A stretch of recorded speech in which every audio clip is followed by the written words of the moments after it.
Good morning বন্ধুরা। আগের দিন একটা জিনিস আমার বান্ধবীকে টেস্ট করিয়েছিলাম, তার রেসিপি নিয়ে চলে আসলাম। মুসুর ডাল দিয়ে পালং শাক। যখন মুসুরির ডাল অর্ধেক সিদ্ধ হবে তখন পালং শাকটা দিয়ে কেটে দিতে হবে।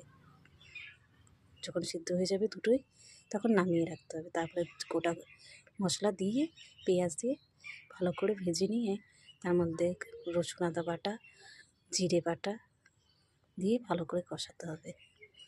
এই যে জিরে বাটা দিয়ে দিলাম, যখন তেল ছেড়ে যাবে তখন টমেটোটা দিয়ে, টমেটো যখন নরম হয়ে যাবে একটু লবণ, হলুদ আর শুকনো লঙ্কার গুঁড়ো দিয়ে আবার নাড়তে হবে। দিয়ে যখন এটা কষানো হয়ে যাবে এর মধ্যে থেকে তেল ছেড়ে দেবে। দেখছো কি সুন্দর তেল ছেড়ে দিয়েছে।